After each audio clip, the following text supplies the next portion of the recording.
New at 4:30. The director of D.C.'s 911 call center is on the hot seat again today. It's been almost 6 months now since 10 dogs died during the flooding at District Dogs in Northeast. And the D.C. Council is yet to even get an incident report from that day. Delia Gonzalez is live at the Wilson building. And Delia, I understand the initial reports indicated that call takers mislabeled the incident so that first responders didn't know that, in fact, lives were at stake. Now, what else did we learn from those reports?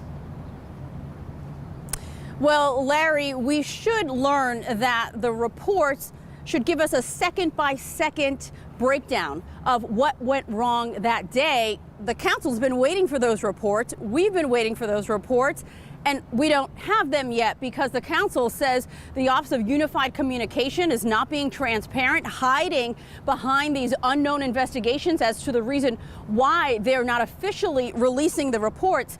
Council members say, unfortunately, the tragedy at District Dogs, it just shows a pattern of failure on the part of OUC that's costing lives.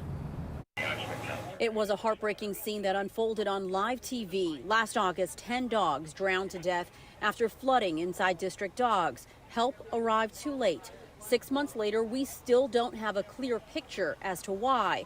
That information tied up in the computer-aided dispatch, or CAD, report. When should we expect the CAD report? I understand what you're saying, and I can appreciate that, right? So what I am saying to you is sometimes if there's other litigation, there is no litigation. The testimony of the director of Office of Unified Communication off to a rocky start because the long requested incident reports are still not available, at least officially. I've seen the CAD report because it's floating around on social media, which is further offense that my request of the director of the agency received a no. Another topic of concern, call takers after complaints of people calling 911 and getting a recording. And what are we doing to make sure that when people call 911, someone is answering? Call answer time is directly reflected in a number of call takers that we have.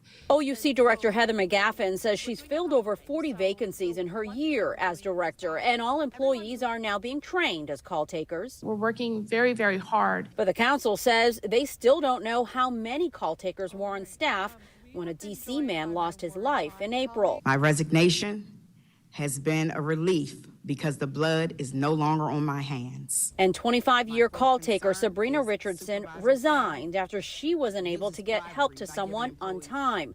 A delay she alleges was ordered by her supervisor who was collecting statistics in the system. And I put the call through. Service was rendered, but it was too late. The female patient from Douglas Road Southeast was DOA. Very strong, impactful testimony by that former call taker earlier today inside the Wilson building. The Public Safety Committee continuing to hold OUC accountable, but you can hear from the council members' frustration because they are asking the questions and not getting the answer. So now they're making demands, demanding the incident reports related to District Dogs by the close of business today. That is just in about 20 minutes. That's in the hands of another agency. I've put in that request as well, so I'll let you know what happens next. We're live here at the Wilson building. Delia Gonzalez, WUSA 9. You are right, Delia. It sounded like there was just so much talking in circles during this hearing. I know that you have held OUC to account on multiple different occasions for issues that have arisen with that agency. I know you'll keep us posted on this as well. Thank you.